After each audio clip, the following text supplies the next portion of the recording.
A very fascinating class. When I've taught this class in the past, I have had many students tell me that they had no idea about any of this history, especially since it wasn't quote-unquote conquered by Muslims as part of the caliphate, if you will. We'll talk about Islam in Africa, another, again, very rich history that many of us is unknown to a lot of us. And then that will bring us all the way to Islam at home, being here in the West. In fact, the linkages between Africa and the West, we'll see, are probably stronger than the linkages anywhere else in the Muslim world and the West. Okay? So that's, again, high-level overview of what we'll be discussing. If you want to take a picture of this so that you know what pages there are, I'll allow you to use your phones for that moment. All right, any other questions before we get into the meat and potatoes, the halal meat and potatoes for today, inshallah? All right, let's talk. Why do we study history? Guys, this is very, very important for us. You know, I was just recently in a conference, and we were talking in this conference about how there's so many books out there and classes about aqidah, about fiqh, about usul, about tazkiyah, these different Islamic sciences. Where are the classes about our heritage? Where are the classes about our history? Inshallah ta'ala, this is a very kind of lightweight attempt to bring that focus to all of us, to bring that focus into what our history was. And in fact, some of my own teachers, they said that we used to learn our history just by learning the lives of our scholars, knowing what they lived through, who they were, what was going on at their time, right? You begin to understand even their fatwa and what was happening. But I would argue that many people in kind of traditional, quote-unquote, Muslim societies, they have some of this history by osmosis.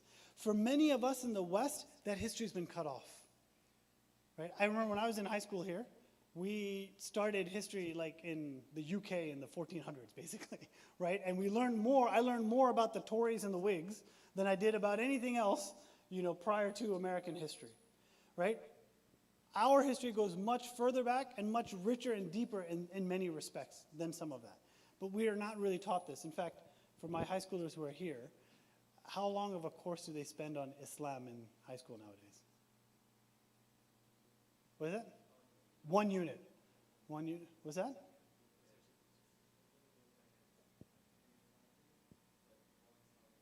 One solid day on Islam. So you have, and all of everything that we did in Islamic history, which I'll show you on a different slide, right?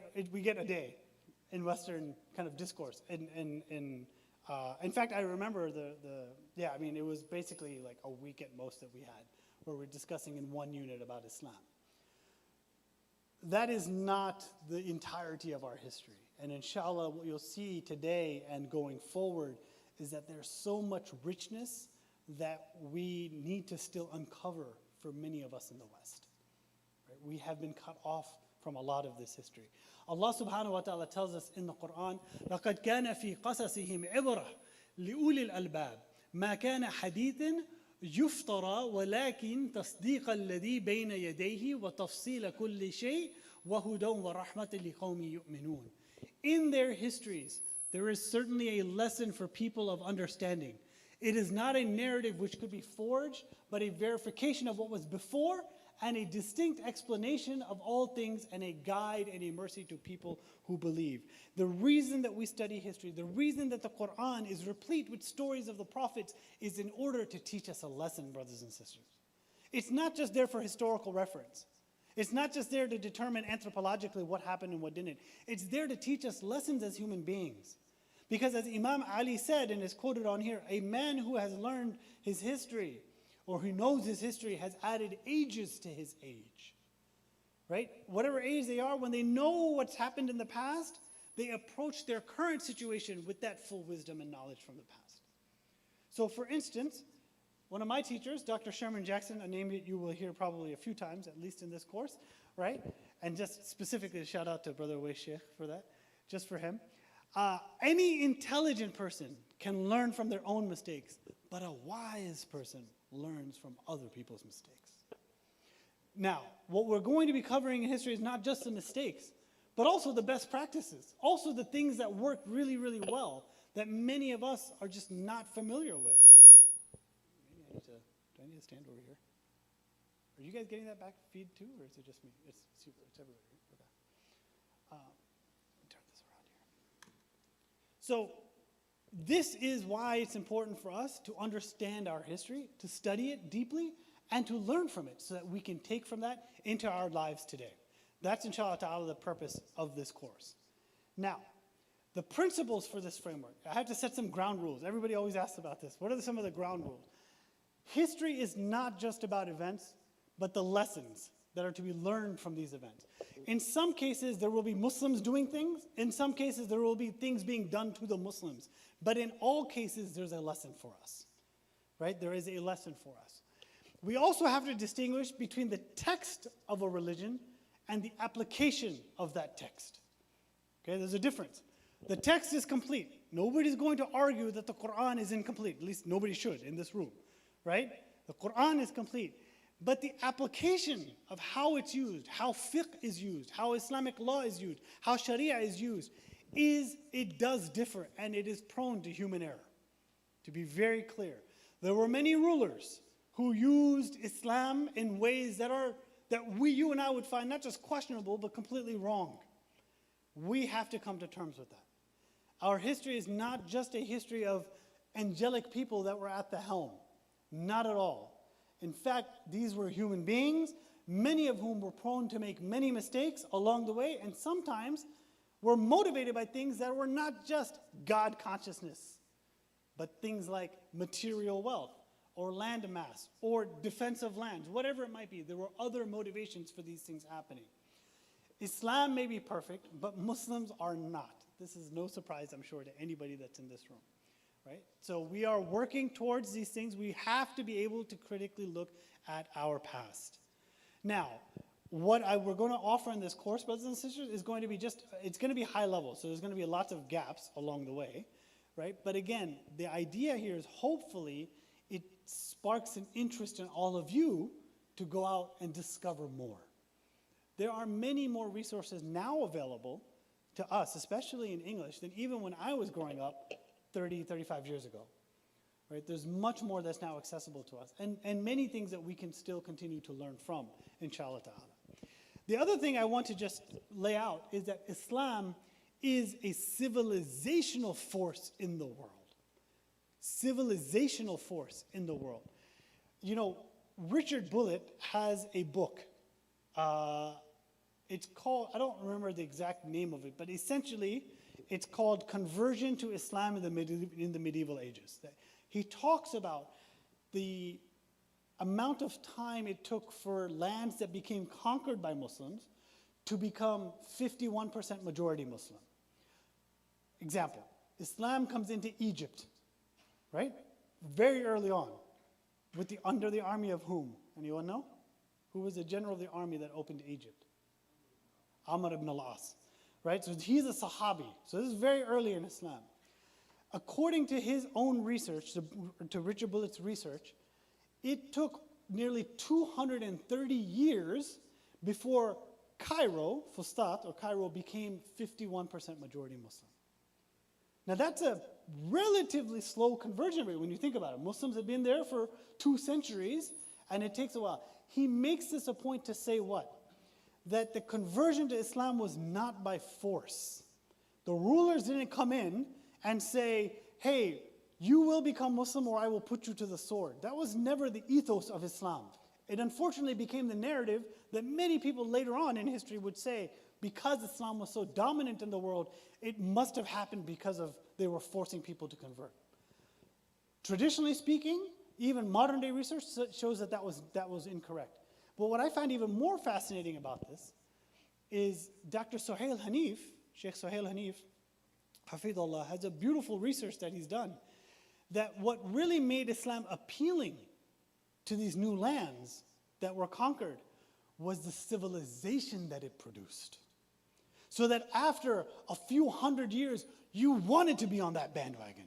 You wanted to be a Muslim. It was the civilizational dawah of Islam that was actually more powerful than the sword, than the fact that they were, conquerors. Does that make sense? His kind of argument is basically you could have any ruler that can come in and just obliterate people and destroys lands. The chances of their progeny becoming Muslim, if that had happened, would have been very low. What the Muslims had to do was establish centers and really give dawah, not just in terms of their belief system, but civilizationally, the dawah that we produced was incredible, and it was too good to ignore. People wanted to be Muslim just to be a part of that.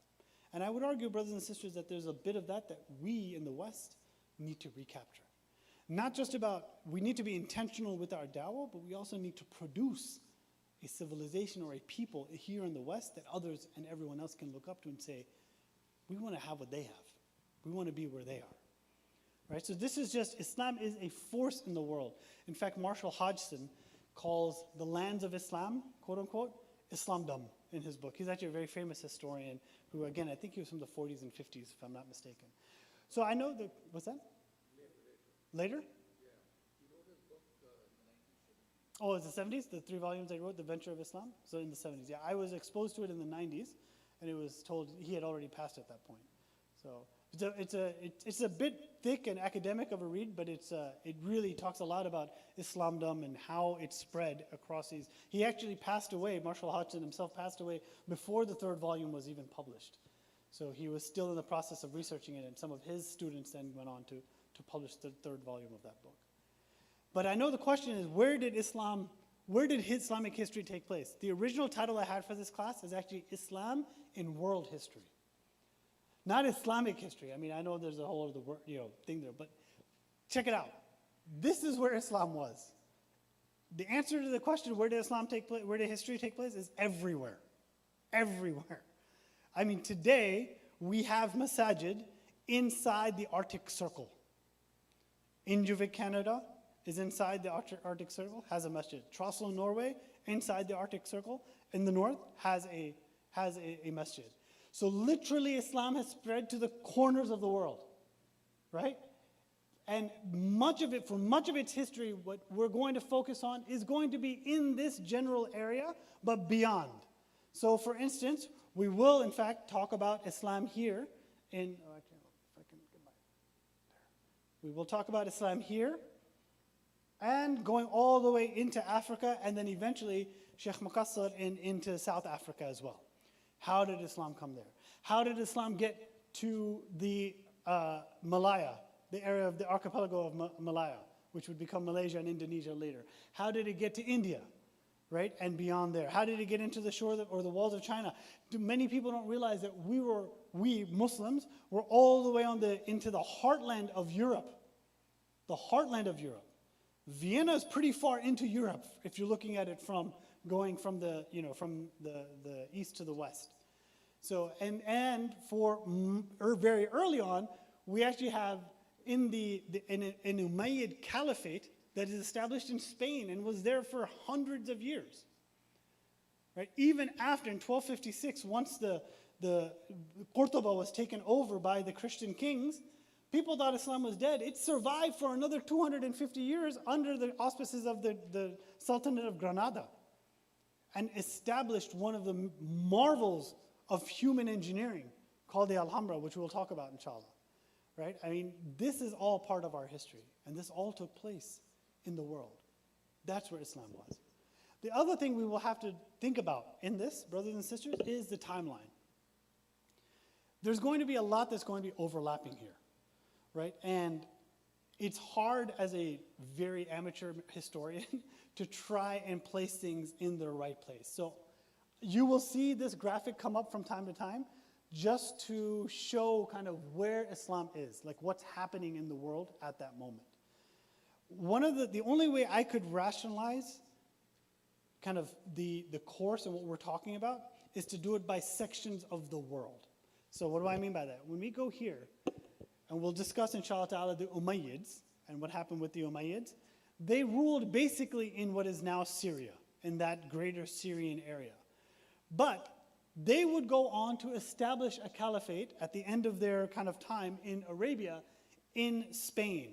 So what we'll do is we'll follow the Umayyads dynasty from Central Arabia into Spain and North Africa, and then we'll go into the hundreds of years of history there.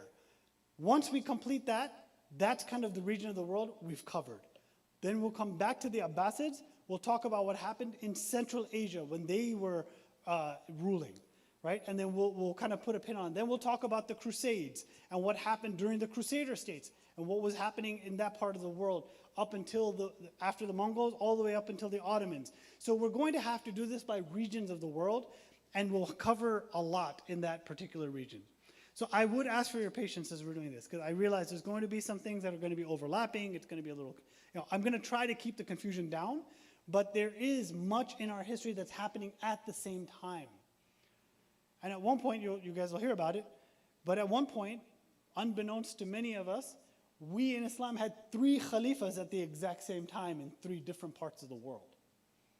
You had a khalifa in Spain, you had one in Cairo, and then you had one in Baghdad, right? So this is all at the same time, right? So this is part of our history, and I wanted to just kind of focus on, this is how we're going to be covering it. So to the extent possible, we'll try and talk through some of these timelines and make sure that I will try and reference where, if we're already into the 1400s in Ottomans, what's happening elsewhere at that time in the world, okay? So just keep that in mind. By the way, unlike today, we find out information from other parts of the world very, very, very easily. That's not the case for much of modern history, pre-modern history. I'll give you an example.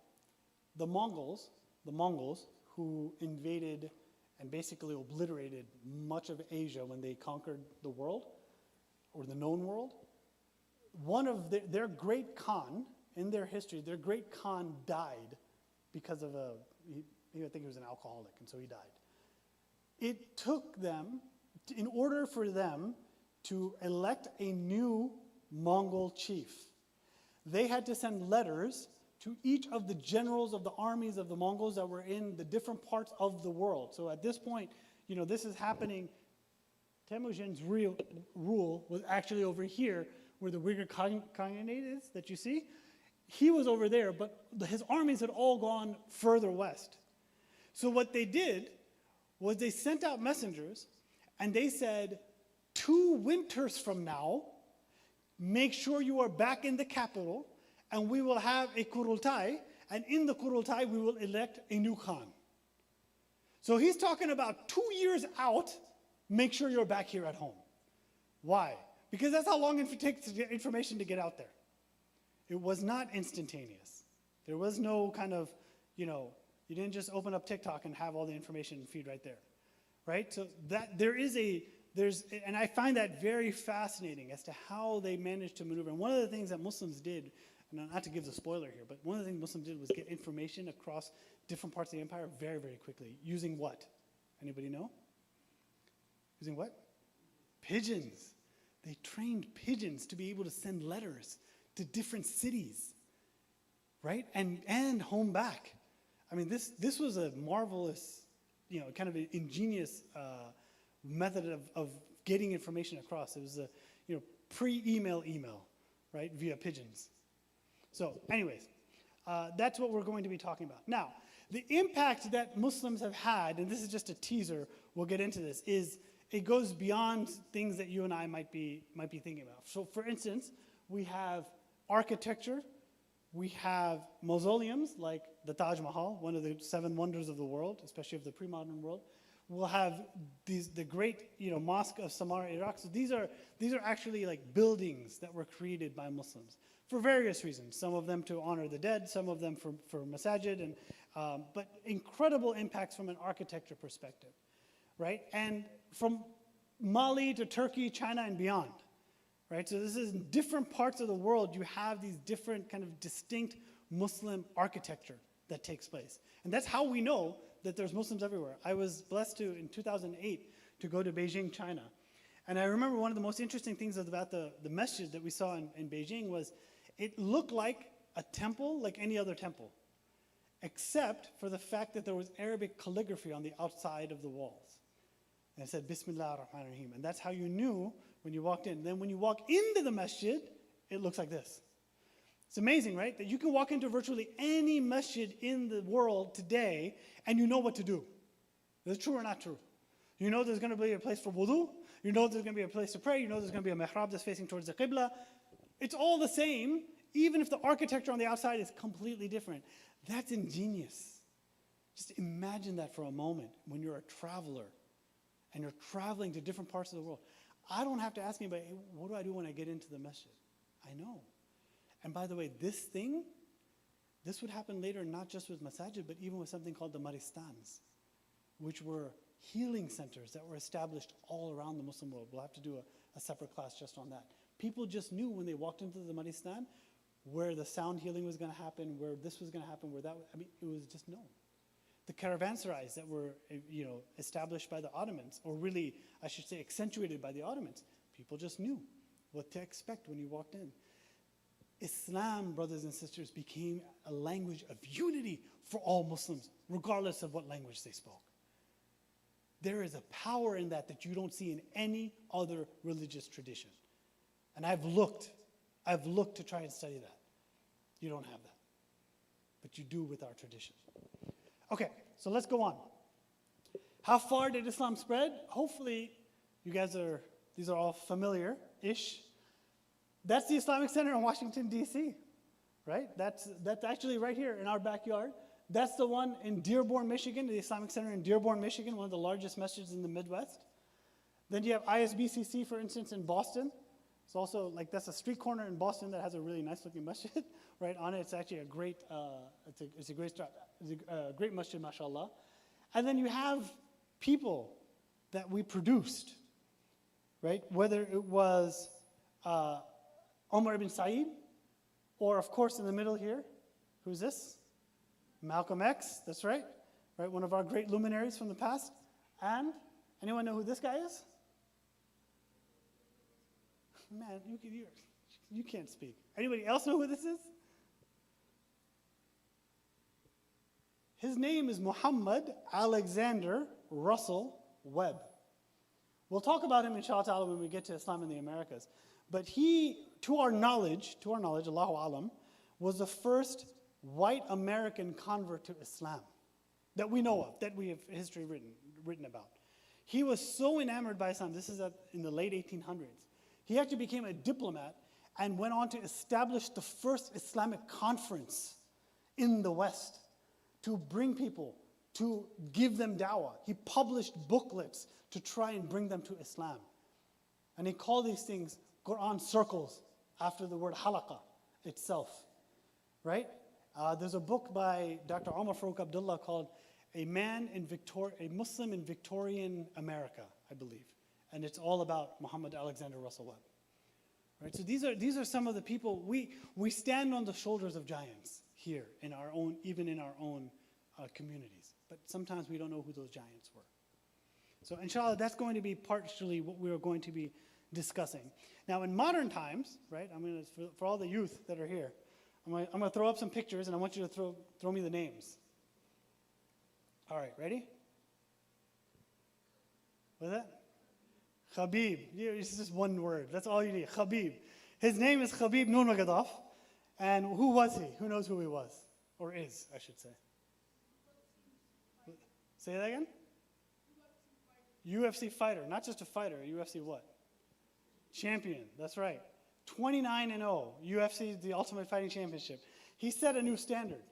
What many people don't know is that his own great-grandfather was a general in the army of Imam Shamil, who fought in the resistance against the Russian Tsar to liberate Muslims from the tyranny of the Russians. That's part of his history. So now things make sense when he gets into the cage. This is the tradition that he comes from. Of course, you have all those images of him, wrestling a bear when he was like 5 years old. So, yes, this is Khabib Nurmagomedov. Who's this? Anyone know? He's not technically, he's modern, but he's passed a long time ago. All right, Raheem, go ahead. You know who it is. Imam Shamil, yes. This is the grandfather of, or the great-grandfather of the general of Khabib. All right, who are these guys? Well, who's that guy, I should say, on the left, or on the right? Say again?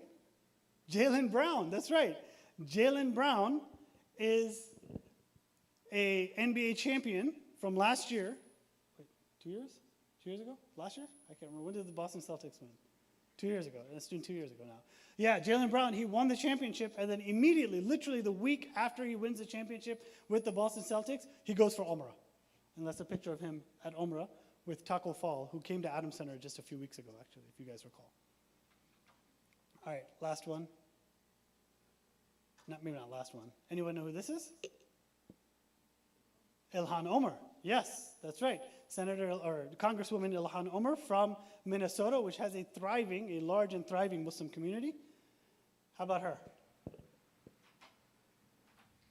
Anyone? I mean, I figured like the Olympic medal. I think that's, yeah. Oh, I heard, who said that? Ibtihaj, that's right, Ibtihaj Muhammad. She is to my knowledge, she's the only Muslim American gold medalist, or Olympic medalist, Muslim American hijabi medalist for sure, in fencing, from not this past Olympics, but the one before. And then, anyone know who this is? Yusuf Islam, that's right. Who was he known as before? Yeah, right, everybody knows Cat Stevens, I like it. All right, everybody rides a peace train, I guess.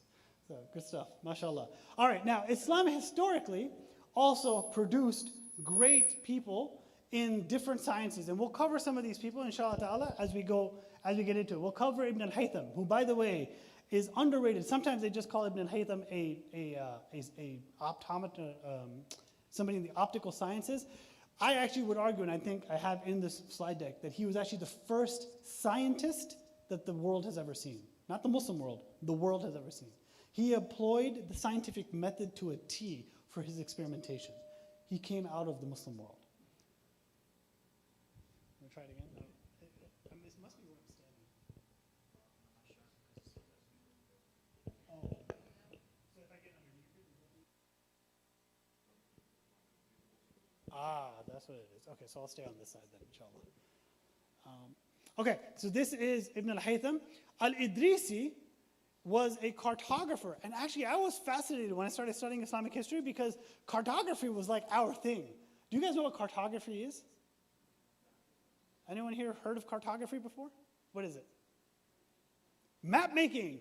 Do you know how valuable that skill is in the pre-modern world? If you could determine, if you had accurate maps, you could basically have a tactical advantage over any of your enemies. One of the things that I found fascinating is when the caliphate fell in Istanbul, what happened was they had the occupying powers or the allied forces that went into Istanbul, into the palaces. In the basement of the palaces, right, they found maps that were more accurate than anything they had ever produced in Europe. And they realized this is where, for hundreds of years, the Ottomans had tactical advantages. They knew where every nook and cranny was for any attack, so they could control the Mediterranean in that sense. Awesome.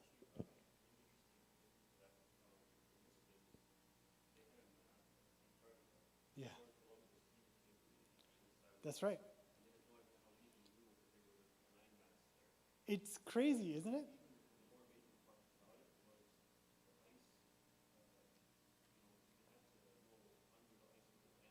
Yeah.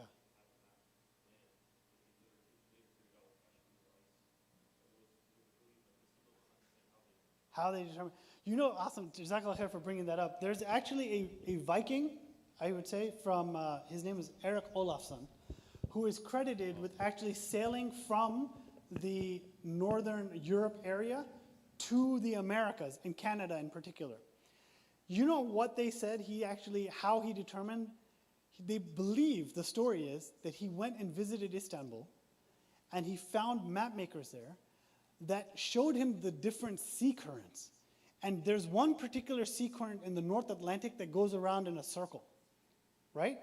And they said the only way this can go around in a circle is if there's a landmass on this side of the map, because that's what causes sea. So based on that, he had a hunch that, hey, let me go and sail that way. I'll either fall off a cliff on the side of the world, or I'll discover something new. Right? So Muslims use this type of reasoning around wind maps and sea maps to determine things like where land masses were. There was a podcast with Dr. Roy Casagrande? Yeah. Casagrande, yeah. So he was saying that much of what we have accepted today from knowledge was actually stolen from a lot of the Muslim, scholars. Yeah. So it's historically shown that Ibn Haytham was the first person to invent calculus, but Newton is given credit for it. But he invented calculus 1,000 years before Isaac Newton even came up with the idea.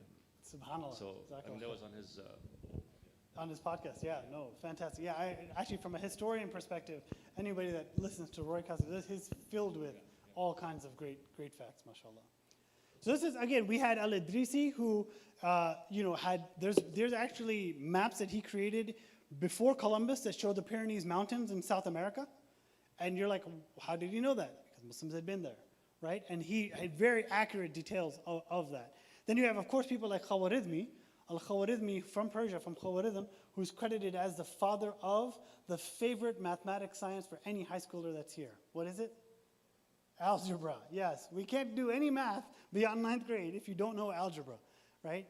Well, that's us, guys. We created that. And in fact, literally, he wrote a book called Al-Jabr wal-Muqabala, right? The equating of one thing to another. That's what it was. That was the book. Because that's what algebra is. You're equating one side of the equation to the other, right? Some interesting stories, inshallah, we'll share about Khawarizmi and his use of what we call X today and why that's used in as for the unknown. It was at that time. Central Asia, yes. It was, yeah, that's true. They call him a Persian scholar, but technically it was Uzbekistan, yes. SubhanAllah. Yeah, look at that. It all melts together when you're in Islamic history. SubhanAllah. Okay, so let's talk a little bit about some people that we should know, at least by name, from our history. One of the most famous, perhaps, is Ibn Khaldun. Ibn Khaldun is credited as being really kind of one of the fathers, if you will, of our history. And in particular,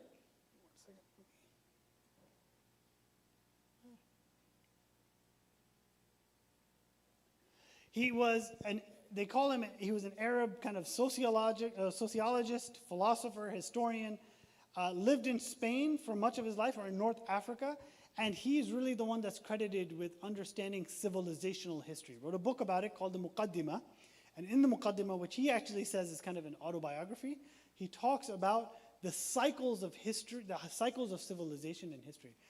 Really, prior to Ibn Khaldun, we don't have any historians that look at it, that look at the histories of different peoples and places in the world in this angle. Yes, uncle. That's just the preface to it, yeah. Lessons, yeah.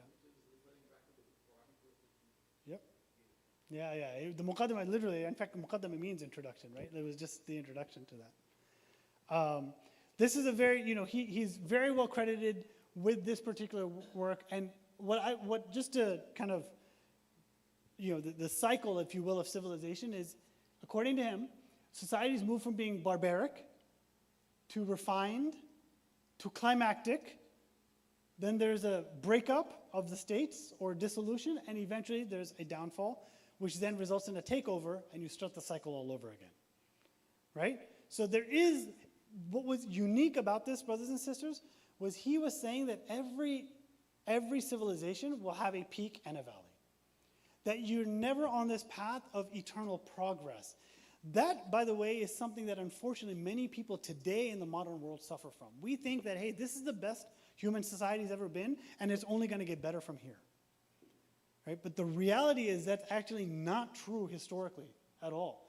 Every society has a peak, and then things will fall. And then somewhere else there'll be a peak, and things will fall. So this is the sunnah of Allah subhanahu wa ta'ala with civilization. And he mentions this in the Quran. Right? There are people who came before you that were stronger than you.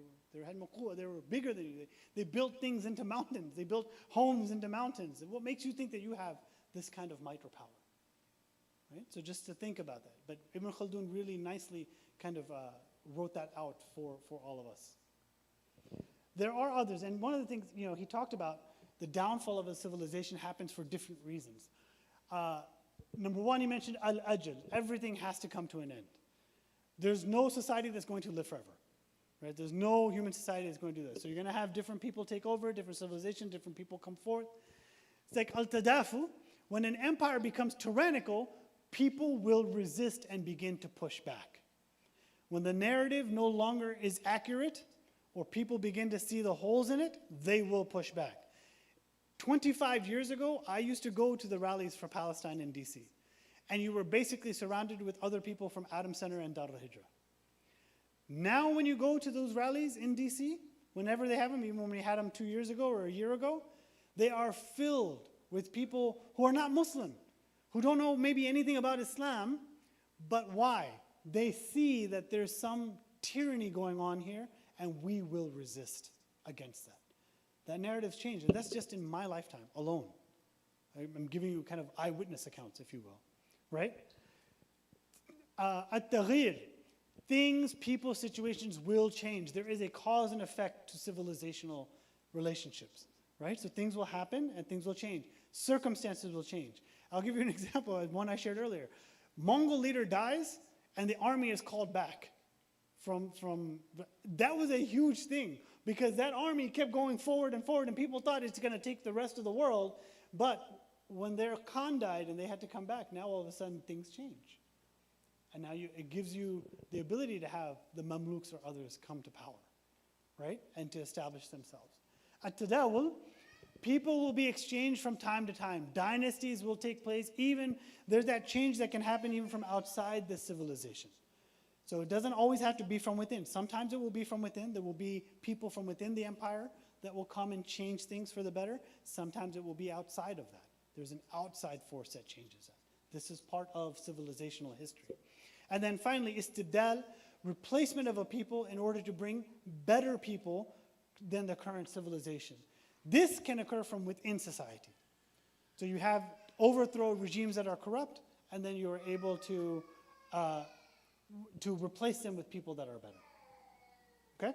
So these are just some things that we're going to keep track of, inshallah ta'ala, throughout as we go through the different. So I want you guys to anchor, as we go through some of the civilizations, anchor on what's happening here, right? What are the things that are happening here that we've discussed before? Okay, there are a number of historians that we've had in our tradition, and I'll give you these are just a few names, by the way. There's many, many more. But you have, for instance, Ibn Kathir. Ibn Kathir is probably best known for his tafsir, one that we've now had translated into English and is very accessible. But he actually wrote a book called Al-Bidaya wa Nihaya, which is literally translates as the beginning and the end, right? And he was writing the history of the world from world history's perspective. And by the way, he didn't include just Muslim perspective alone. He actually incorporated any of the stories he had heard into this book, right? So it was kind of a compilation of what he knew to be, the history of humanity, if you will. We have At-Tabari, also a famous mufassir, who wrote Tarikh al-Rusul wal-Muluk, the history of prophets and kings, Rusul wal-Muluk. He wrote the history of prophets and kings, and again, you have the dates here, so this is relatively early. Al-Tabari was in the 9th century. Al-Dhahabi, who in the 14th century wrote Tarikh al-Islam al-Kabir, the major history of Islam. This work would become basically the canon for Islamic historians after him for many, many centuries. They would go back and refer to Al-Dhahabi and his works. You have Ibn Hazm from Andalusia, who also himself wrote treatises on history. Ibn Khaldun, who we already spoke about in North Africa. And then even into this era, right, one of the greatest historians that we had for many, many years right here at Howard University was Dr. Suleiman Yang, rahmatullahi alayhi. He passed away just a few years ago. But he was very active in documenting the history of Muslims in America. He captured the stories and he documented. In fact, I remember years ago, over a decade ago, we had him over for breakfast at my home when we were doing a program with him with Qurtuba Institute. And I'll just never forget, he was elderly in age, but when you get him speaking about stories and history, he got so excited. And he told me, he's like, Shad, just write everything down. Go talk to people, talk to the stories of your parents and their generation, what happened and how they came, and just gather all of that. That's what we will need. I just remember he being so excited about this, right? And when we first did the Islam in America class, again, 10 years ago at Adams Center, we actually brought him in. And I will never forget, one of his requests was, I just need a big map. Just give me a big map and a laser pointer. And he's like, I just want to talk on that map with the big laser pointer. And that's what he did for the next 2 days. He was just pointing out different regions of the world and where we were doing and what we were doing. We have actually even today Dr. Khalid Blankenship at Temple University. I think he's still at Temple. I can't recall. But again, Sheikh Hamza Yusuf once mentioned that there's no human alive that knows history better than Dr. Khalid Blankenship. I mean, he's just like an encyclopedia, mashallah. And again, he's relatively close. We've not actually done a program with him here, but that might be something we can look into, inshallah. So this is still happening to this day, brothers and sisters. Still happening to this day. Before we move on to kind of the crux of, we'll start with the early caliphate, inshallah. I realize I've been up here talking for almost an hour. What questions do you guys have? We can take a little bit of a break, inshallah, from me talking anyways. Dr. Khalid has, but they're academic. I don't remember if he's written something that's like accessible. I have to check, to be honest, on that. He came and spoke at our MSA conference like 20 years ago, and we were just blown away because he had all these dates and everything memorized in his head. We're like, how does he know this? He's, mashallah, a real gem. Very, very, very intellectual, mashallah. Yeah, we might have to invite him to this class. I was just thinking that too. I actually know people at Temple that probably know him. Other questions or comments?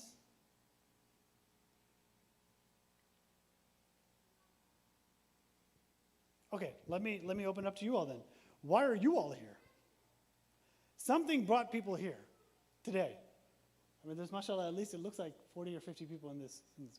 I'd like to hear from you. Why are you here? What is your motivation for this class? The only answer you can't give is, my parents made me come. I mean, it might be valid, but let's think of something else. And we have a microphone. We can go around real quick.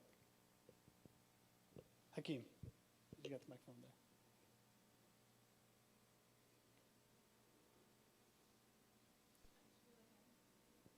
It should be. Try it again. Tap it. I can give you mine. I'll take that one. Oh, now it's on. No?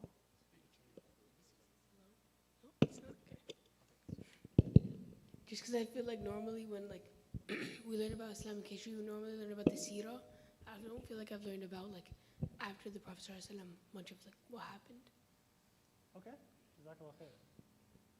Others? Who else? Anybody else? Anybody on the sister side want to share? What brings you here?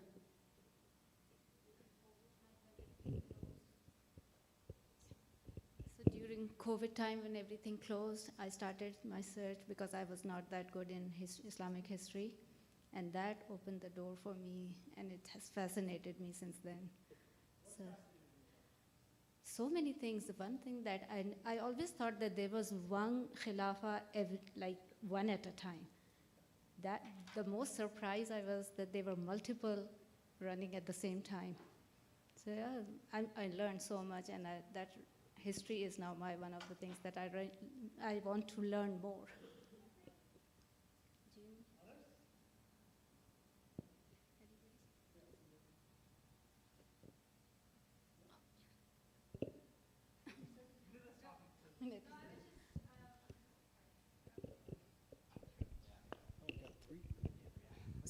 So my reason was because I'm very inspired by travel and the travel realm and coming in contact with people who aren't Muslims from different countries. And I wanted to learn and explore what made Islam so appealing to people in history, because I read about those Muslims who traveled all the way east, Japan, China, so on, and what made Islam resonate with those people, and I want to apply it in my own travel purposes. Yeah, SubhanAllah. Love it. Yeah, traveling. Actually, I don't have it in the series, but one of the interesting things is a lot of our collections of history are actual biographies or kind of compendiums from people at the time that wrote about what they were seeing and what they were experiencing and where they were traveling to. The most famous of whom, of course, is Ibn Battuta, right? His Risala, right? Or his, not his Risala, what's it called? Is it Risala? No. What's the name of his book? Rihla, thank you, not Risala, yeah, Rihla. His Rihla is a travel log. I mean, he wrote it at the end of his life, but he remembered all these different areas and places that he had been and visited, and he was capturing that. And so we know much about, you know, Qurtuba and what it was like at that time because of what his descriptions were. Yes, I think.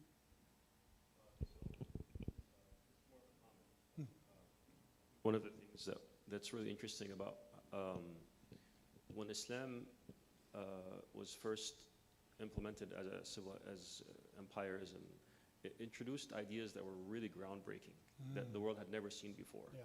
So the whole idea of establishing a system that was not based on nation states was really, really groundbreaking, that humanity hadn't really understood before, because before that time, every empire had its own idea of what rule of law was.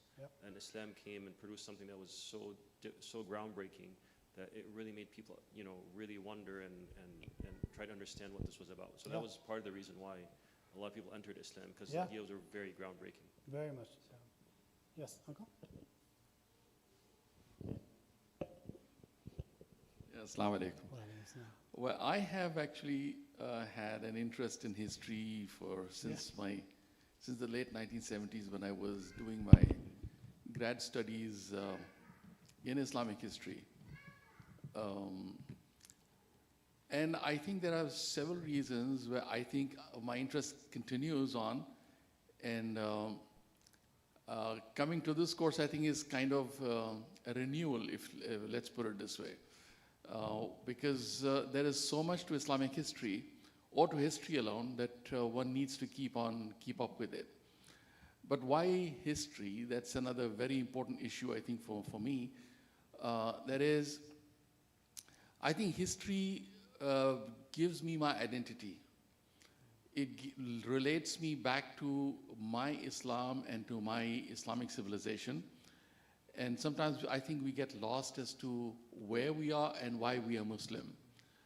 But the other, I think the important thing is that, as you rightly pointed out earlier, that most of the works that were written in the West concentrated on history as if history ended with the Greeks and all of it jumped into modern times. There was nothing, there was a complete hole.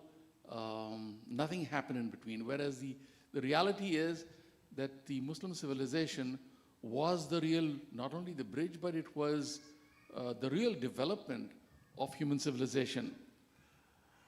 The third important reason, I think, is that if we look back, of course, when we study the traditional Islamic sciences, the sciences of the Quran, the Hadith, which make us into really the kind of people we should be, but it is history which makes us understand how human beings live, the mistakes, as you pointed out, they commit, and how you really should be able to control others, if you wish.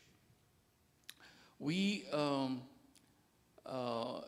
if you see the colonial history, the colonialists, they came and they studied the Muslim history extensively.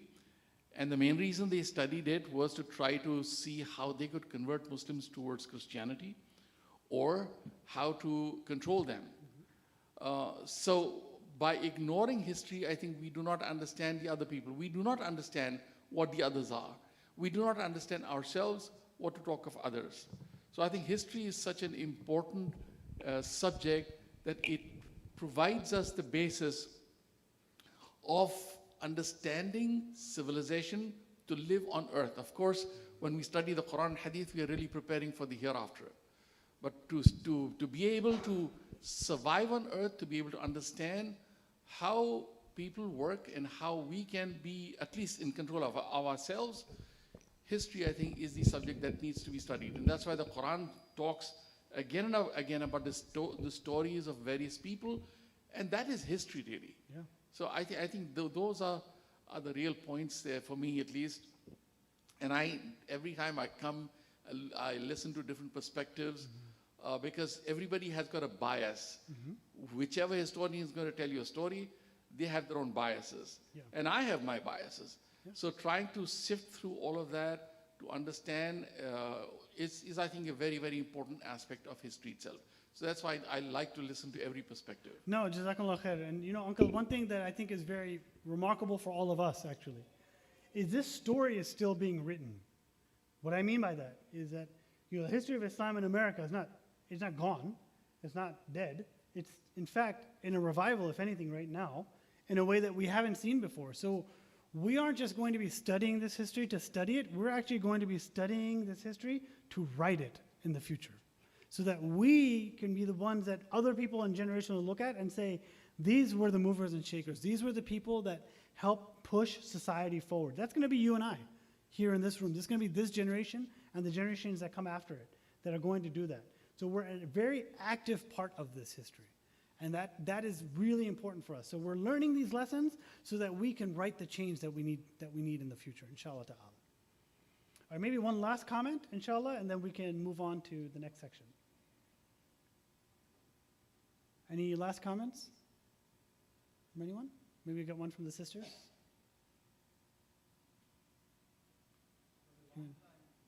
Oh, wow.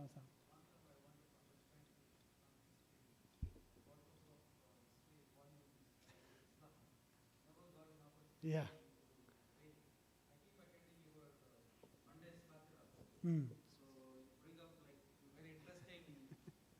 People's history, and you share that one. I thought this is a great opportunity to make use of that to try to understand the basic some high level history about Islam. Jazakumullah khair. Yeah. Yeah, inshallah. Yeah, there's just so much richness in our history, and I think we'll just be touching on it.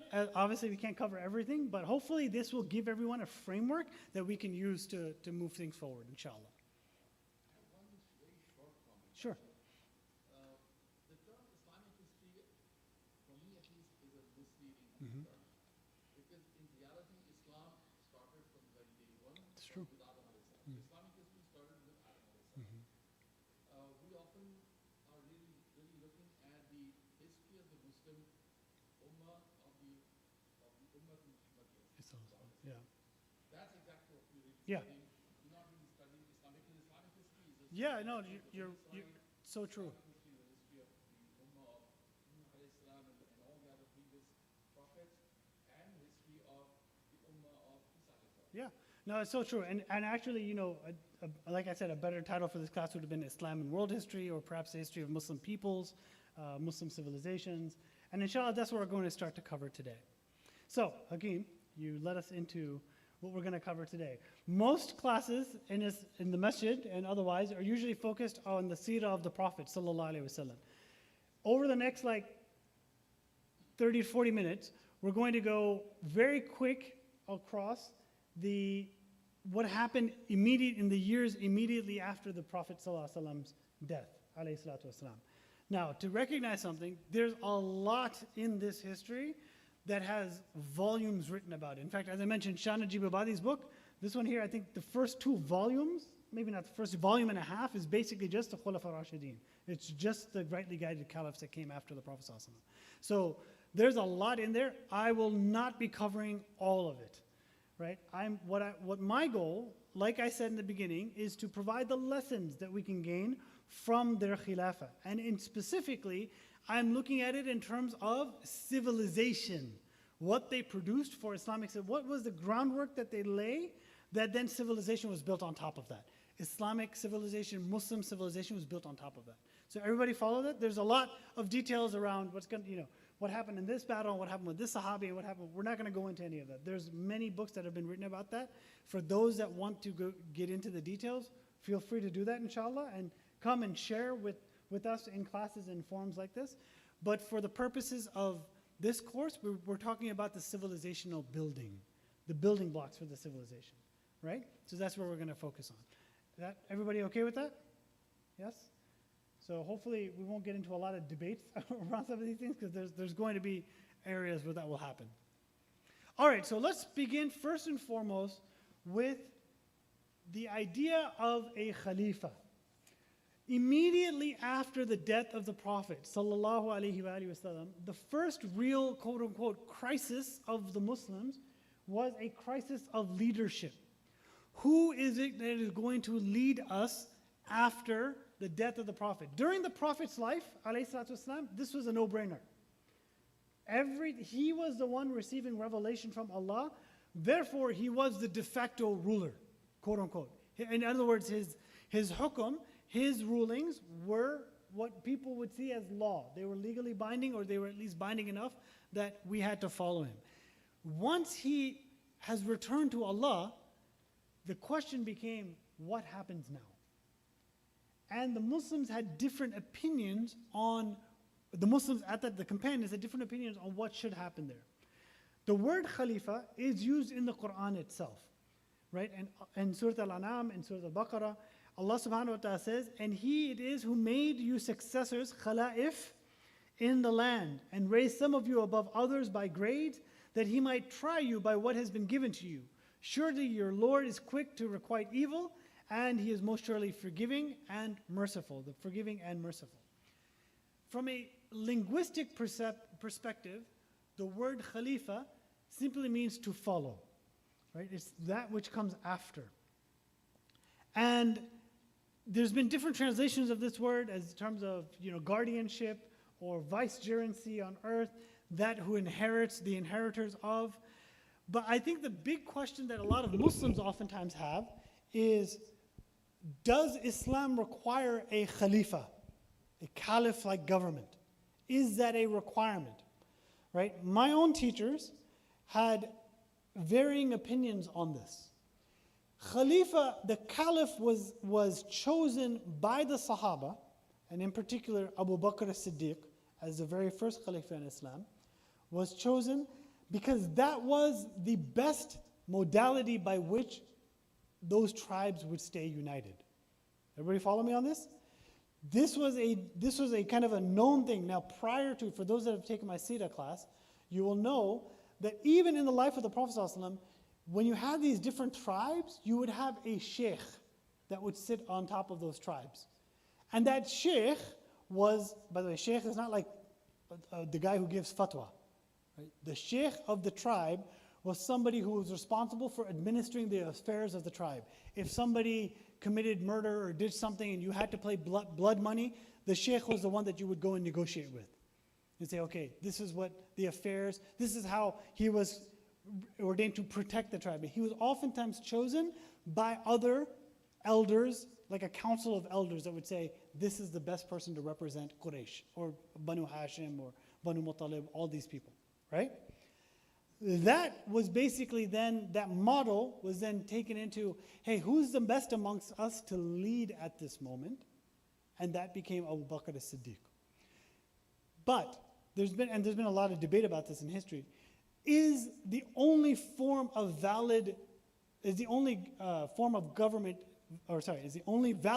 government a Khalifa for Muslims? If that were the case, then we'd all be in. We don't have a Khalifa today. So does that mean that our Islam is not valid?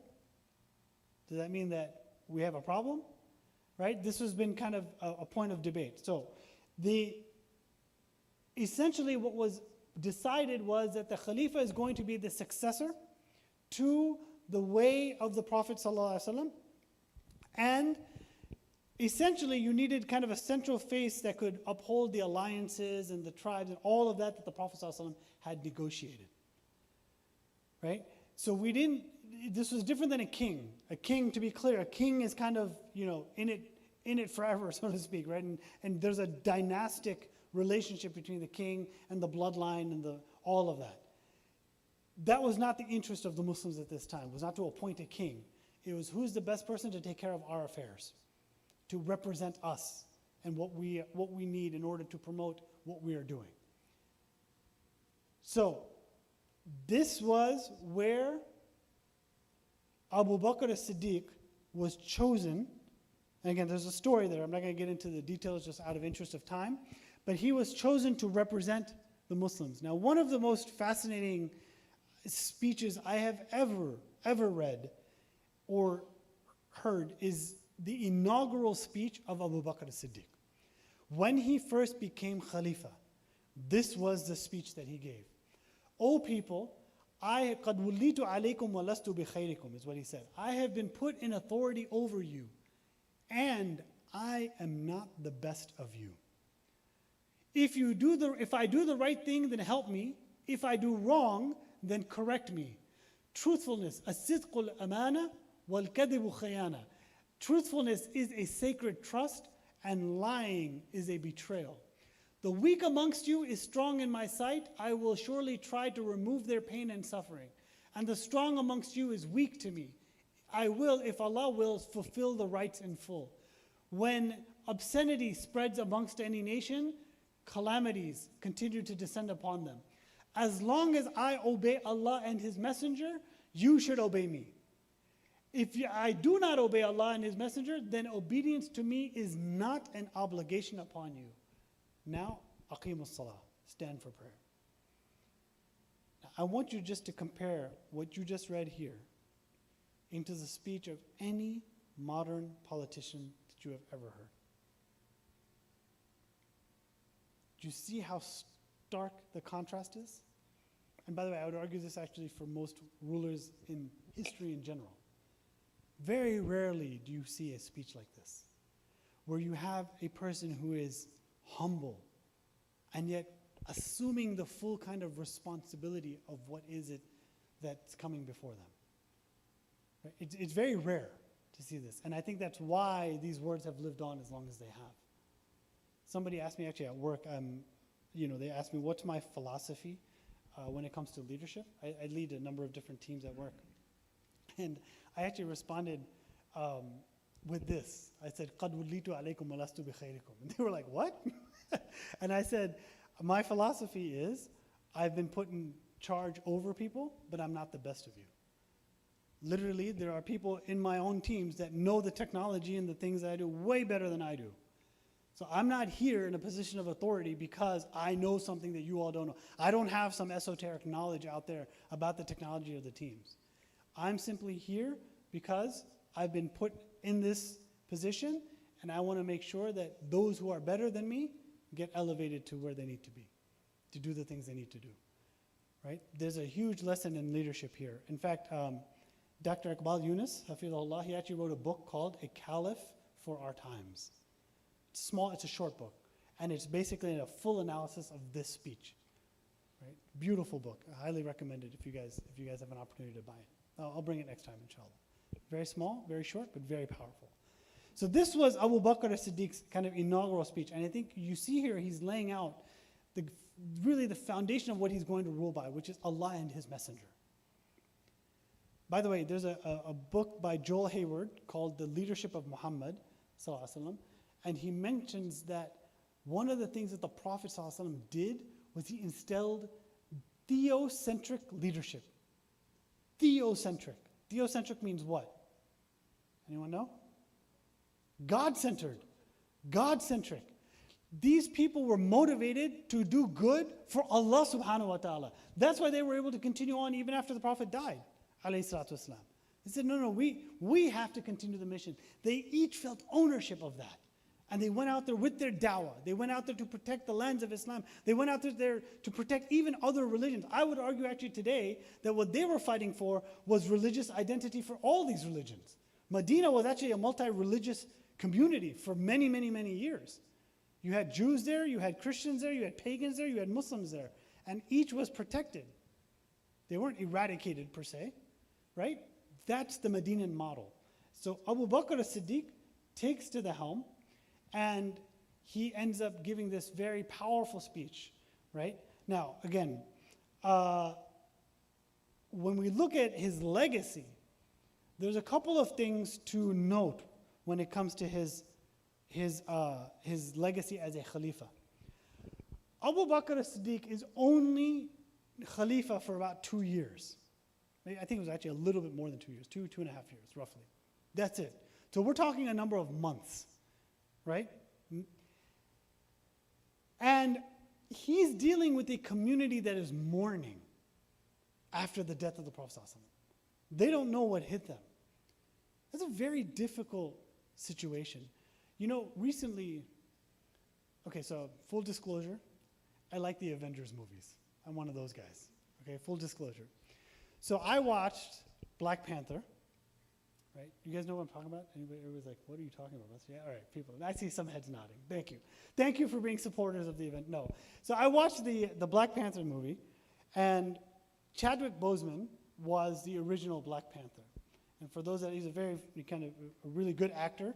He, unbeknownst to many people, he had cancer and kept it basically hidden to the point where he even was working on the sequel of the movie, didn't tell anybody, and he ended up dying of cancer.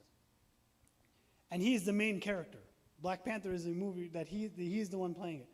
So what the script writers did was they rewrote the entire script, removing him from it, basically. Right? So the sequel to the Black Panther, when you watch it, what you're actually seeing, according to the actors themselves that are acting, is that they were mourning his loss, and that's what they were showing on screen. So it was like a therapy for all of them to acknowledge what had just happened to their friend Chadwick Boseman. Now, why do I bring that up as an example? That's, you know, to the nth degree, this is what the Sahaba were dealing with. Of course, exponentially much, much worse. Someone they loved. They would chase after him for the water in wudu, just to have a glimpse of that, just to have a piece of that. And now he's gone. And so Abu Bakr is having to help them with their mourning and their grieving and still establish a new state for the Muslims. It's a very difficult job. And he's, as you can see, this is only over 2 years. So it's still people that have lived with the Prophet ﷺ longer than he was Khalifa. So, you know, when he first takes the bay'ah, when he first takes the oath, right? Some of the things that he has to deal with, number one, there are tribes, immediately after he becomes Khalifa, there are tribes that are basically disavowing themselves from Islam. They're saying, look, we made a contract with the Prophet, your Prophet's now dead, I'm out. They're stepping out. Literally, these were called the Ridda Wars, the people who are murtad, who left Islam. And what Abu Bakr as-Siddiq does is he fights in order to keep them united. It's like, hold on. Just because the Prophet is gone does not mean Islam is done.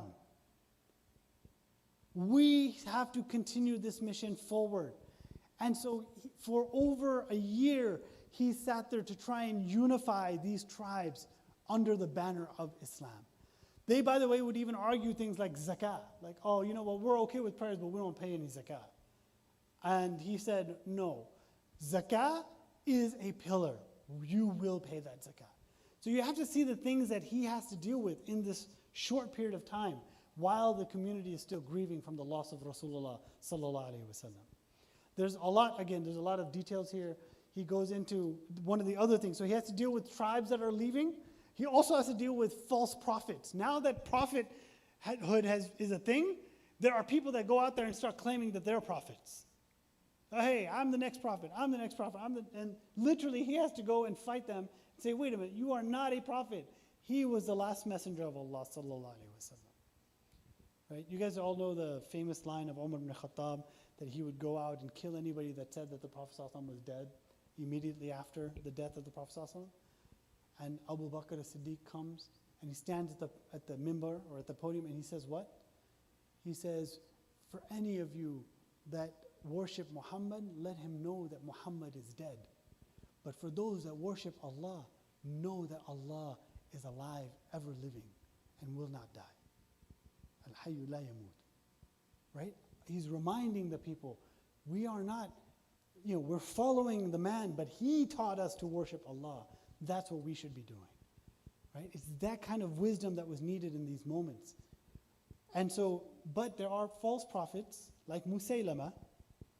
It's very interesting about Musaylama, by the way, because what do we know in our history? What do we know Musaylama as? What was that? Say it again? Yeah, the liar. He's known as Musaylama al-Kadhab, the liar. In a whole society in history where you know this person is the son of so-and-so. Every other person in history, we know, in Arabian history, we know who their father was. Right? We do. Abdurrahman ibn Auf, for instance. Amr ibn Abdullah. Right? We know this is a Musaylama. Who's Musaylama's father? Nobody knows. We just know him as Musaylama the liar. Why? Because he lied about being prophet of Allah subhanahu wa ta'ala. That's why. And so he goes down in history for all of the rest of time. We don't know what tribe we do know actually what tribe he came from, but his lineage is just erased. Because he's known as Musaylama the liar. Al-Kadhab, the liar, for declaring himself to be prophet. This is one of the wars and the battles that Abu Bakr had to fight. Yes? Yes, yes.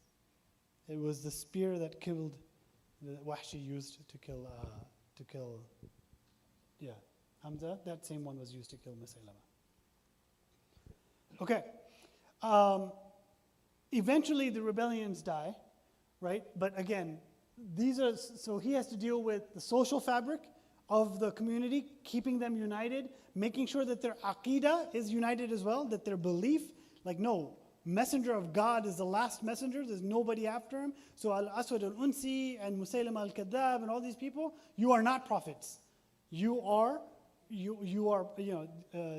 only prophet was the messenger of God. And then he has to take also what to do with the other tribes, right? The ones that are rejecting zakah and rejecting, he's like, no, we will fight to make sure that the principles of Islam are upheld. And he does this in just a few years. This is part of his legacy, brothers and sisters. And he, subhanAllah, he lays down kind of a framework that the other Muslim leaders now will build upon, even from the Khulafa Rashidin. But you really begin to wonder how different history could be had those tribes all kind of spread out and left around him. He was responsible for keeping all of that together under the banner of Islam. Right? And there were times, by the way, that his own confidants did not always agree with his opinion or his position. That's the other thing I found very interesting about early Islamic history was there was a lot of debate and dialogue that took place amongst the Sahaba. They didn't all have the same opinion. They didn't all just vote. They said, no, hold on, why do you think this? I think this is a better position. Well, how can you do this? One of the things that Abu Bakr did early on was he sent the army of Osama bin Zayd out against the Romans. That was actually one of the last commands of the Prophet ﷺ, and then he got sick. The Prophet ﷺ got sick, and so they brought the army back. Abu Bakr as-Siddiq commanded the army to go back out. And Omar challenged him on that. He said, listen, Osama's young. Osama is 17 years old. You want to put somebody in charge? Put somebody in charge and take that army out there. And what did Abu Bakr respond with? I will not undo what the Prophet did. The Prophet put Osama in charge of that army. I'm going to continue that and keep him at the helm. You see that? Again, there were differing opinions about it. Now, you could argue Omar maybe he's smart. He's saying, hey, this guy's young, maybe he's not well qualified, all of those things.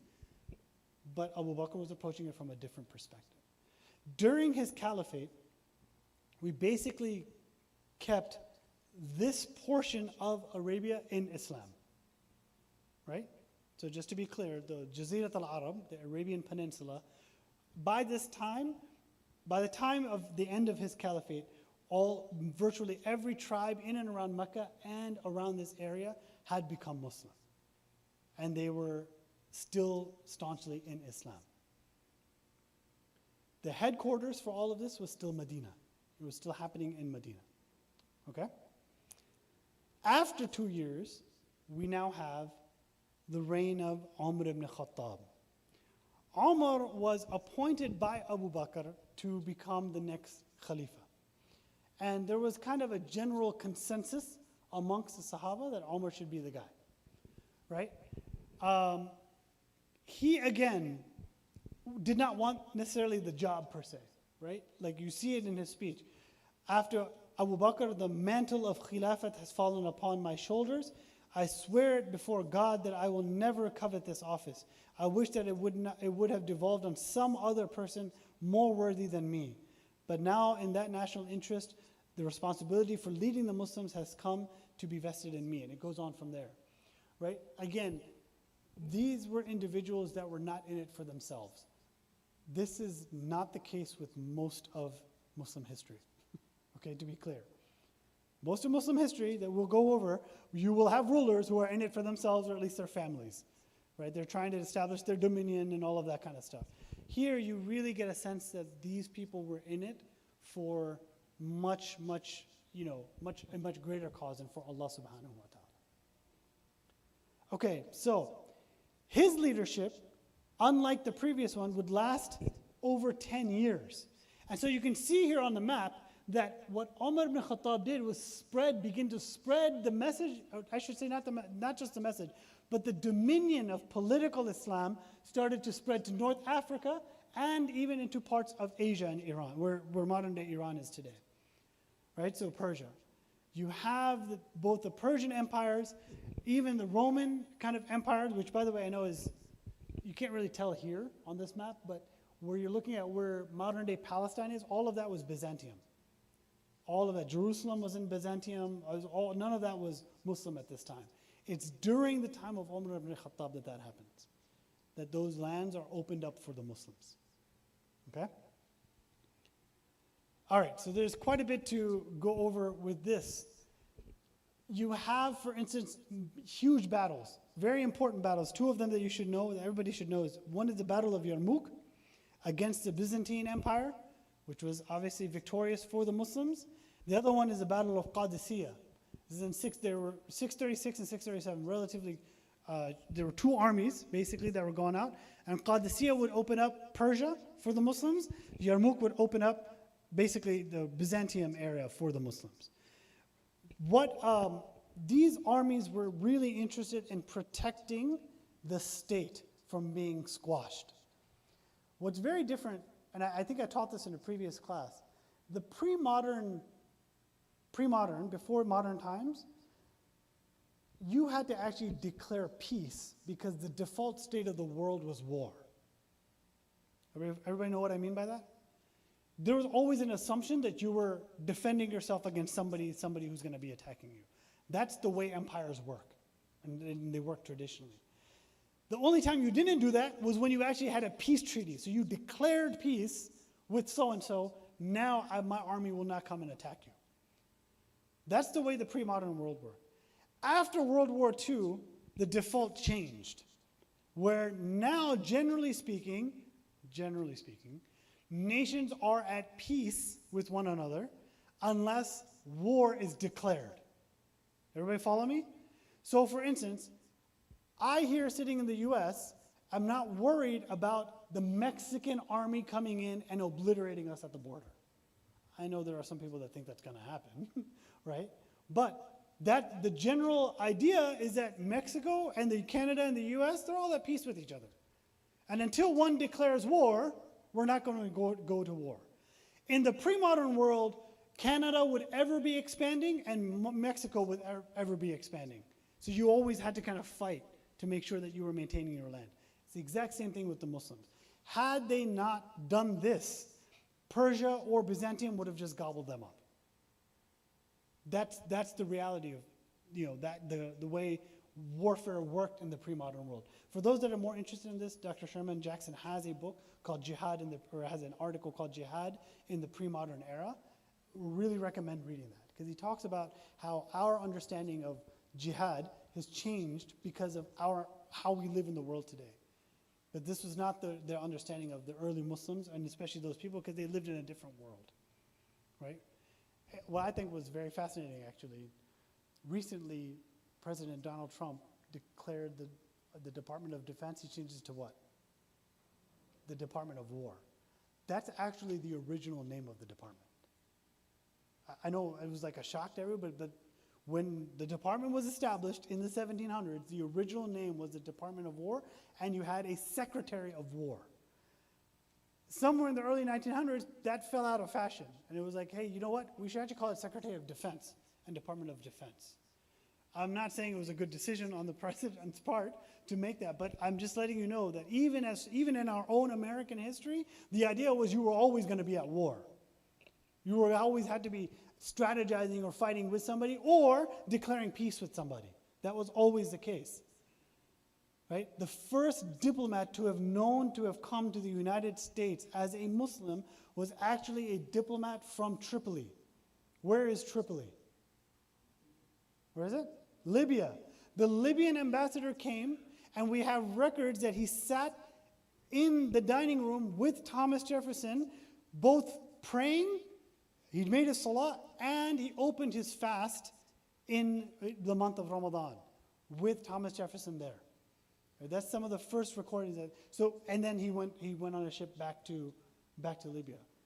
But that's part of our history here as well, right? So again, what was Jefferson doing with the diplomat at that time?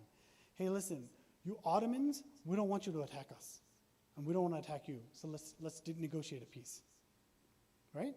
This is kind of the way it was understanding of who you're going to have peace with and who you're going to declare war with. So I bring that up only because people oftentimes ask, why are the Muslims expanding everywhere? Why were they, why didn't they just sit in Mecca and Medina and say, okay, alhamdulillah, we'll just worship Allah?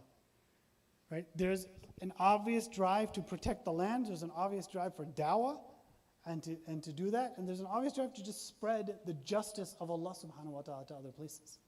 This is the part of what was driving them. But there definitely was very much a sense of like, hey, we will either crush or be crushed. So we need to continuously protect our lands. Okay? Now, in terms of organization, one of the sunnahs, one of the greatest things of, from a legacy perspective of Umar ibn Khattab is that he created and organized political systems, right? First of all, he was the first kind of Amir al-Mu'mineen, which is the title that was given, which was the commander of the faithful.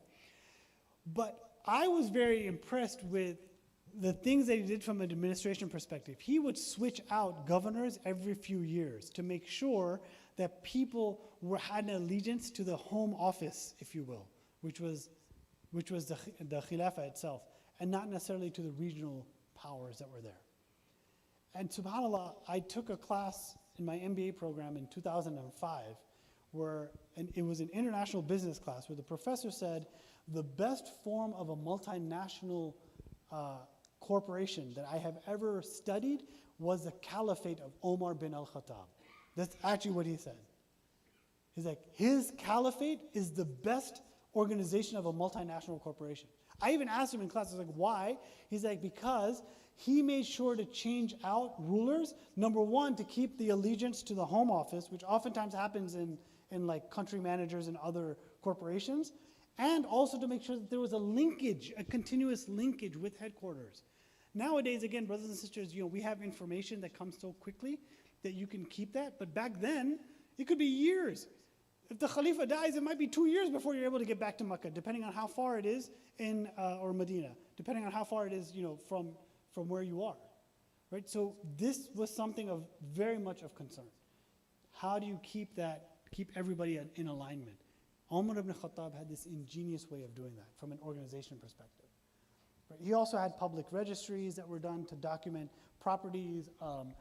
He's credited with establishing the Hijri calendar that we use today was established during his time. Anybody know what they used to use before the Hijri calendar?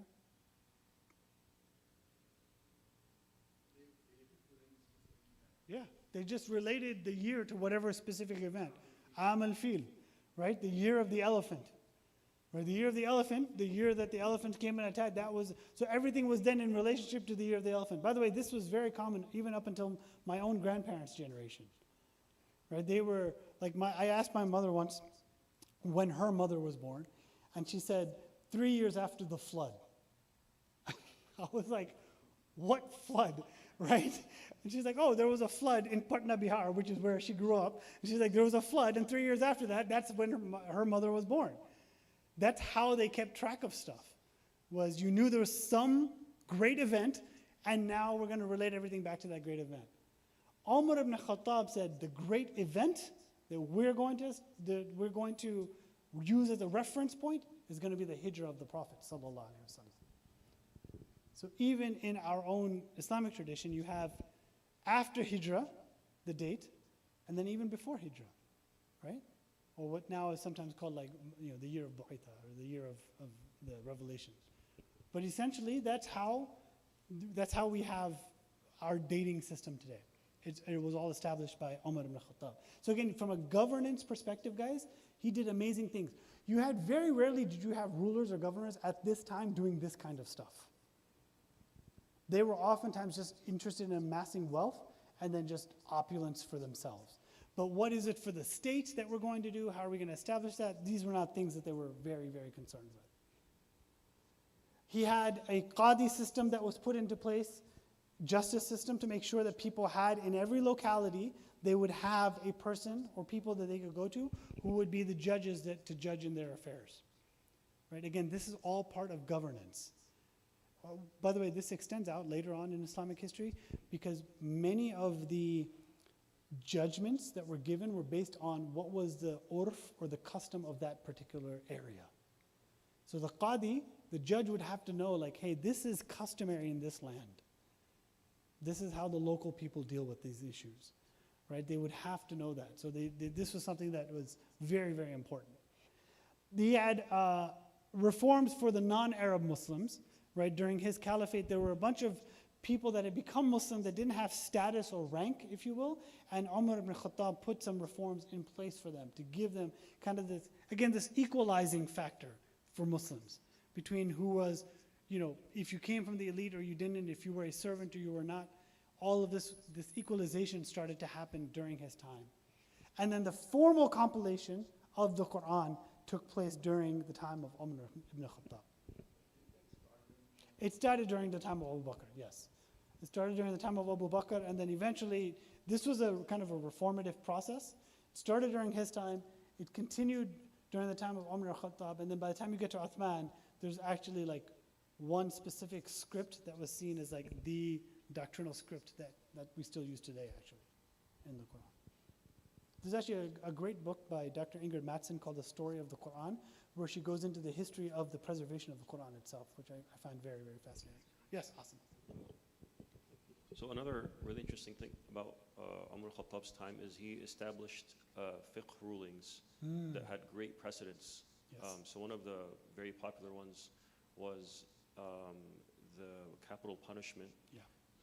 During his time, the family of the deceased, or they had the option of either forgiving the murderer or forcing him to pay the fidya. The diya, yeah. So he forced the capital punishment to be established because a lot of people were forgiving, and he didn't want people to take advantage of the Muslims. So he actually overruled the families because that was going to cause harm. And then the other one was he stopped the punishment of robbery, stealing. And a few other things, but he had a lot of foresight into the fiqh that established a lot of precedents. Yeah, and one of the, do I have I don't have it in here. So I should probably add a slide in here just for maybe we talk about it during the Umayyads.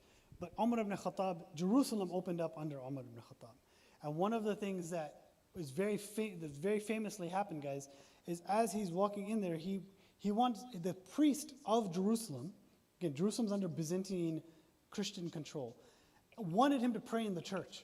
He wanted Umar ibn Khattab, he's like, look, you are now the ruler, and to honor us, you should come and pray in our church. And Umar ibn Khattab's foresight, to your point, was such that he said, no, I will not pray in your church. I'll pray outside of it, because if I were to pray in your church today, generations in the future might convert this church into a masjid. So that's the kind of foresight he had. And it's to the point where today, Masjid Omar in Jerusalem is right outside the Church of the Nazareth, not inside it, right? It's right there, and that is actually where Muslims establish the church, or the Masjid of Omar.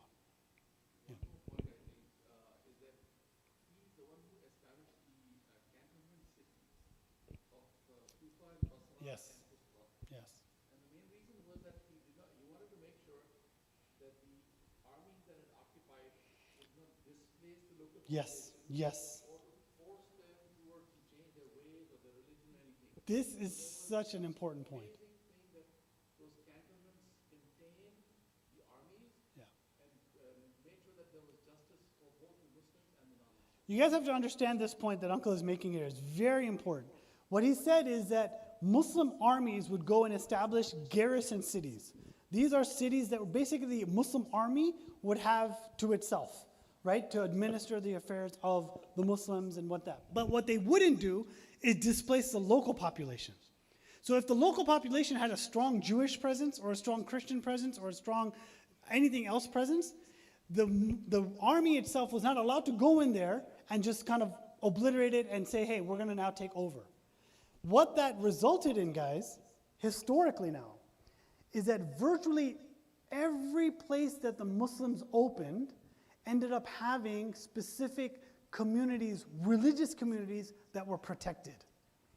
So what I talked about earlier in terms of having a multi-ethnic, multi-religious, multicultural kind of centers, you actually, even today, maybe less so today, but definitely a few hundred years ago, if you walked into Cairo or you walked into Andalusia, Spain, into one of these towns, you would find the Jewish quarter, the Christian quarter, and then there'd be a Muslim section.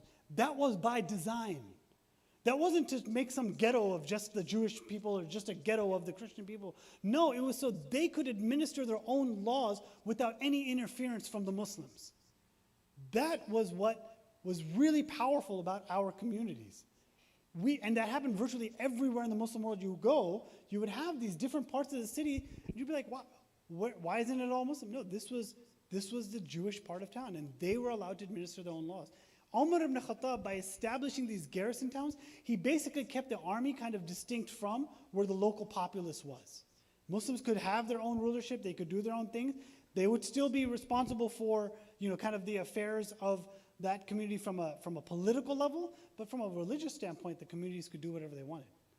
Right? This was very important. And by the way, this is unique to our history. Most of the time, even in the Crusaders, when the Crusaders came, we'll talk about it later, but it was just a bloodbath. They just went in and just destroyed entire areas, Christian areas too, by the way, if they weren't following the right pope, right? They just obliterated it. You don't have this in our tradition, especially early on. Later on it comes, but early on it does not happen. Yes. Right. One last thing on the topic of Jerusalem. It was the Archbishop, or the Patriarch of Jerusalem, who's one of the five holiest people in Christianity. Also, the church that Umar ibn al-Khattab saved is to this day the holiest church in all of Christianity. It's still there. It's still there. I saw it. It was there. Good. Okay. Yes. Yeah. Mm.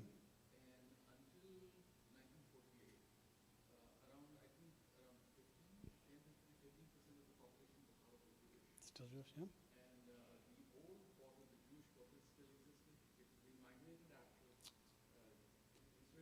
Yeah. And they have a market right at the edge of the Jewish market, of the Jewish quarter, which is known as the moneylender's market. Mm. And that market was controlled totally by the Jews. So even Muslims or others who wanted to deal with finance or cash, Yeah. it was controlled by the Jews, and that market Amazing. it's like a gospel in Islam. Wow. Amazing. Okay. Let's just keep moving, inshallah ta'ala. We'll get through this. Uthman ibn Affan. So we have 10 years of Umar ibn Khattab's rule.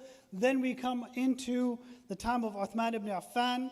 And again, I'm going to skip over a lot of history that happens here. Essentially, Uthman ibn Affan, he says, "O people, it is not easy to manage a new horse. If God willing I live, there will be several other occasions to talk to you. Right now, I cannot address you. You know that I'm not good at making public speeches." Of course, this is immediately in the aftermath of the fact that Umar ibn Khattab was killed, right? If you guys recall the way of his death, he was actually killed, and he was killed by Abu Lu'lu, who was like I think it was a pagan at that time, and had issues with what he was administering, and killed him in Fajr prayer. Now, Uthman's reign would last 15 years, roughly. He was known for his piety, for his shyness, even in the seerah of the Prophet sallallahu alaihi wasallam. But there were some complications that started happening during his time that didn't happen necessarily in the previous times. Number one was he believed that the people that were put in charge, that he trusted to be in charge of governorships of certain areas, right?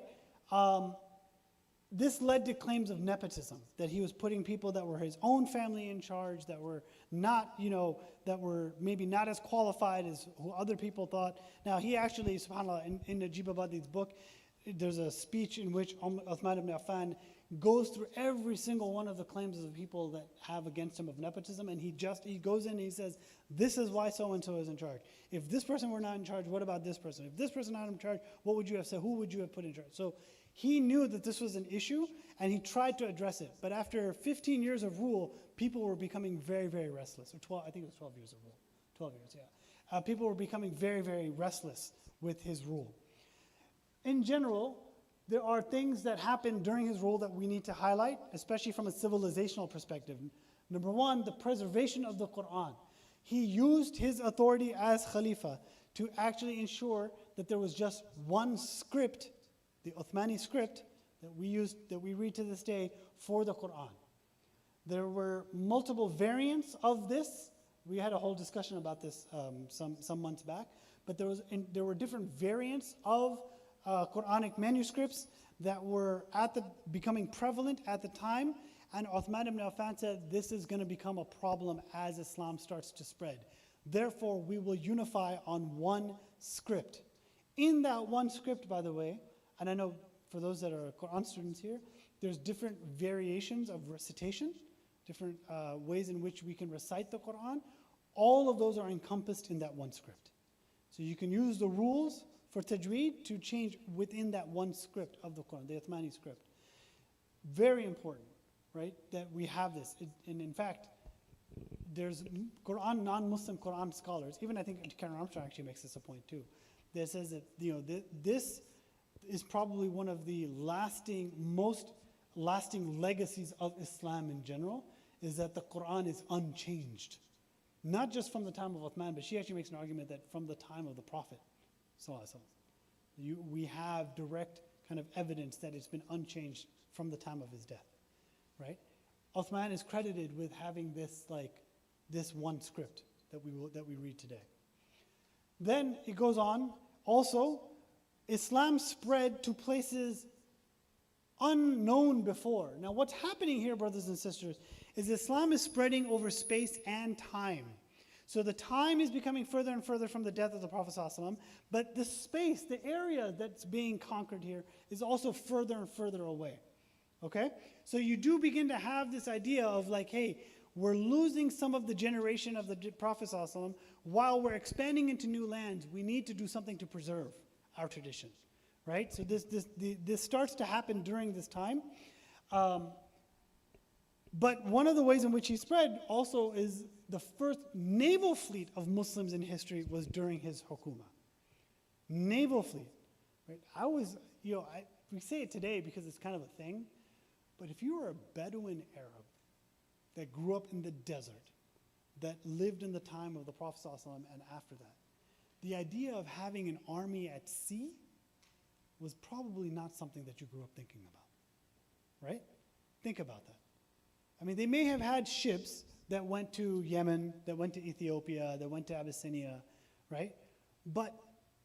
Or went out from there, from those ports. But to have a standing naval army, and then using that as a launch pad to go into the Mediterranean and take over Cyprus and Greece and these different, it was not something that was registering for them at that time. And we'll do a whole class later on, inshallah, on the naval aptitude of the Muslims, especially around the Mediterranean. It's just remarkable. But this happens, there's a lot of new converts that are also coming into Islam during this time. There's new ideas that are coming. The people are starting to convert. The people whose land Muslims are now ruling, they're starting to convert, and they're bringing some ideas with them. And in general, governing becomes much harder than just doing it from Medina, where everyone was homogenous. You had in Arabia generally a homogenous society, more or less, in terms of cultures and language and all that. This is starting to change now. You have different languages, different cultures, all of that happening at this time. And there are challenges to his policies and decisions. He's intellectually very strong, but the government is starting to be weakened during his reign. And by the government, by the way, I mean the central government in Medina, right? There's a lot of like infighting. In fact, not so much infighting, but really more discussions about like, hey, we should be doing things a different way, right? Eventually, as you all know, and again, I'm fast forwarding here, but he is killed by a small band of rebels. There's this band of rebels that break into his home. They protest directly to him and his policies. And Uthman, although he heard both sides of the argument, he gave his rebuttal to the people. The rebels did not like it. And eventually the rebels turn around, they besiege Medina, they go into his home, and they kill him in his home while he's reading Quran. Right? This was how Uthman ibn Affan's reign ended. In a short time later, oh, by the way, this is the Samarkand manuscript in Tashkent, which I believe, did you say you've seen before? Yes, Uncle has seen this before. This is actually reported to be one of the oldest copies of the Quran that's still extant today, that still exists today. It is believed it's been carbon dated to be from the time of Uthman ibn Affan. There are in recent years, some pages of other manuscripts that are dated to have actually predated this one, but there's not a full kind of copy the way there is here. Okay, the reign of Ali, and then inshallah we might have to call it here because we're getting close to night. I can see people are like, it's 2 hours, this is a long class. So, inshallah. The reign of Ali ibn Abi Talib, he inherits, frankly, from our perspective, guys, he inherits a complete mess. He's got rebellion on one side, he's got ungovernable people on one side, he's got different languages, he's got a lot to deal with. And the first and foremost thing that he wants to do is consolidate his power. And actually, from, again, a historical perspective, this is the right move. Otherwise, you end up dealing and fighting with factions for the entire time and duration that you are ruling. So what he was obsessed with was the unity of the ummah, bringing people in together and unifying them under one leader, the way that Abu Bakr as-Siddiq had done during the wars of Ridda, unifying everybody under one command. There was some debate during his time, an active debate, about should he unify his power first or should he go after the killers of Uthman. That was basically what divided the Sahaba along those lines. I'm leaving out a lot of details, but that's the major that was the major lightning rod, if you will, was do we punish the murderers of Uthman or do we consolidate our power first?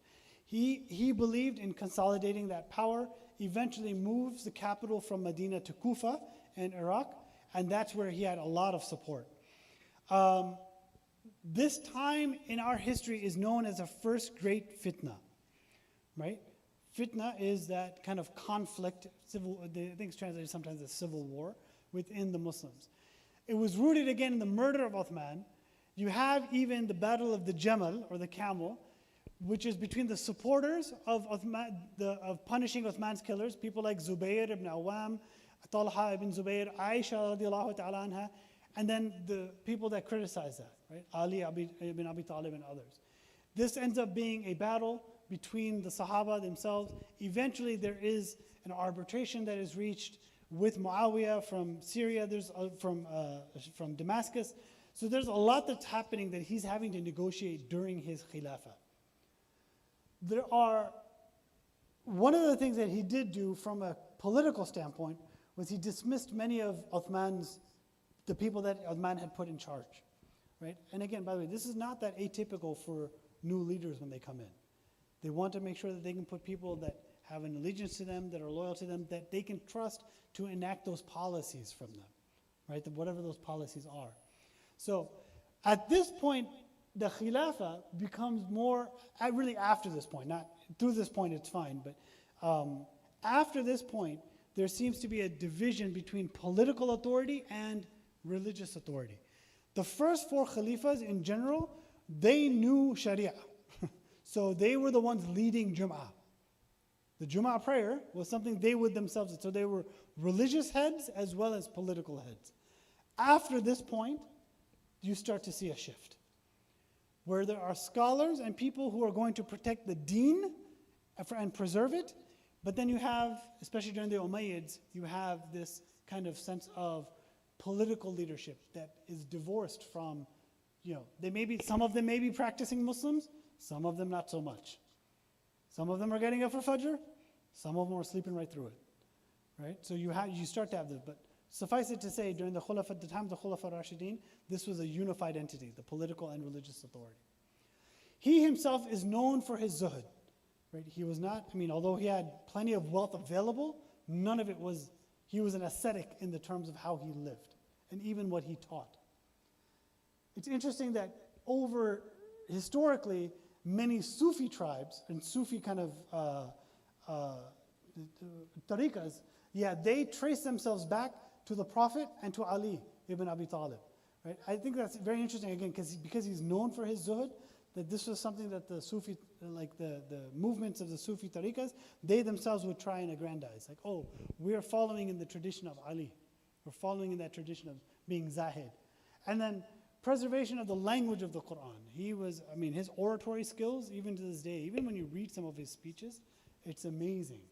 Right? I think I gave an example in a previous class about how he gave an entire khutbah without using the letter alif. You know how common the letter alif is in Arabic? And he gave a completely coherent, beautiful khutbah without the letter alif being used. Right? This is the kind of ingenious he was when it came to the language itself. Yeah, it's interesting. I talk about this, but in English, we don't really have this pride of language the way that the Arabs do, right? If somebody speaks really beautiful Arabic, people notice. And they say, wow, that's really beautiful. It sounds beautiful. Nobody says that about English. Man, that guy's English was just amazing, right? It's how you speak, right? So there's not that pride in language but this was a source of pride for the Arabs. By the way, even at the time of the Prophet sallallahu alaihi wasallam, they argued with him about a lot of things. They tried to challenge him, but when the Quran came, they couldn't challenge the Quranic language. They're like, this is beautiful. Right? Even letters in Arabic were seen as beautiful. Okay. Given that there's only 4 minutes left, we will not get into the next section, which I was going to do an overview of. So politically, I wanted to give you guys a highlight of what was happening in the early days of Islam after the death of the Prophet ﷺ. What's happening on the ground, and we'll talk about it in next class, inshallah, is there's this Islamic law that is being developed, that is being nurtured, that is being codified eventually, that becomes kind of the anti-movement in a lot of ways to the rulership for much of Islamic history. What do I mean by that? Islamic law and not the judges so much, but the scholars became almost a resistance movement to many of the rulers. The rulers would have to try and get them on their side in order to have influence with people. So these guys, my argument, is that those scholars and that foundation of scholarship became the first real influencers in Islam. The way we have social influencers today, these were people who had the authority of the people vested in them. Not political authority, religious authority. So inshallah ta'ala, next class, we'll talk about the development of Islamic law, and we'll start hopefully getting into the Umayyads and what they were able to accomplish, and maybe even hopefully get into the part of Spain. So we'll go ahead and end here, inshallah. I realize it's been a long class. Thank you all so much for sitting through it all and being on everyone's best behavior. We pray that Allah subhanahu wa ta'ala accepts it from all of you and from all of us. We pray that Allah subhanahu wa ta'ala allows us to learn from the lessons of the people before us and to implement that into our lives. And we pray that Allah subhanahu wa ta'ala gives us the best of understandings of this deen and how to propagate it to others. Jazakumullahu khairan. Subhanakallahumma wa bihamdik ashhadu an la ilaha illa anta astaghfiruka wa atubu ilayk. I appreciate you all. I'll hang around for a few minutes if anybody has any questions. Otherwise, we will see you next Sunday, 2 o'clock, inshallah, here. Jazakumullahu khairan.